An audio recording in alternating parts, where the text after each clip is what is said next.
நம்ம சேனல் பேர் can I two 100 நாளில் இங்கிலீஷ் பேசி கற்றுக்க முடியுமான்னு பார்க்குறோம். இன்றைக்கி டே 39 39வது நாளில் இருக்கிறோம். இன்றைக்கி ஒரு காமெடி பார்க்க போகிறோம். இங்கிலீஷ் தெரியாதனால நடந்த ஒரு காமெடி பார்க்கலாம். A boy had written on his room door, please don't enter, I am upset. ஒரு பையன் அவன் ரூம் கதவில் எழுதி போட்டிருக்கான், ப்ளீஸ் டோன்ட் என்டர், தயவு செஞ்சு உள்ளே வராதிங்க, ஐ ஆம் அப்செட், நான் அப்செட்டாக இருக்கிறேன். His parents saw this and quietly left. அவங்க அப்பா அம்மா பார்க்குறாங்க, பேசாமல் போயிடுறாங்க. His sister watched and also left quietly. அவங்க தங்கச்சியும் பார்த்துட்டு பேசாமல் போயிடுறா. ஆஃப்டர் அ வைல், கொஞ்சம் நேரம் கழித்து, his friends his friend comes to see that. அவங்க கொஞ்ச நேரம் கழிச்சு ஃப்ரெண்டு வந்து பார்த்துட்டு, he suddenly opens the door, comes into the room. டக்குன்னு ரூமை கதவை திறந்து உள்ளே வந்துட்டான்.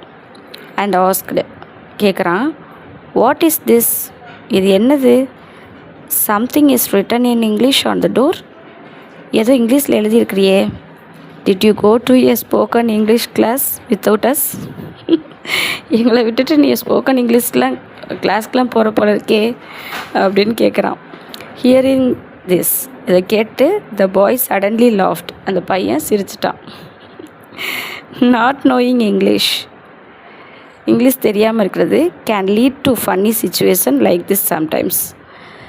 சில நேரங்களில் இப்படி தான் காமெடியாக முடிஞ்சிருது, இங்கிலீஷ் தெரியாததும் கூட. சரி, இப்போ இதை படித்து பார்ப்போமா? A boy had written on his room door. A boy had written on his room door, please don't enter, I am upset. இது ஈஸியாக தான் இருக்குது, நான் சொல்ல முயற்சி பண்ணுறேன். A boy had written on his room door, please don't enter, I am upset. நீங்கள் சொல்கிறீங்களா? கரெக்டான ஃபஸ்ட் பார்த்துடலாம்.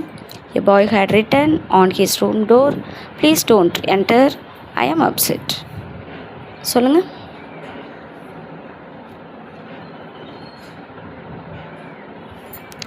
Okay. His parents saw this and quietly left. பார்க்காம சொல்லட்டுமா? His parents saw this and quietly left. சொல்லுங்க. கரெக்ட். சொல்லுங்கள். Okay, super.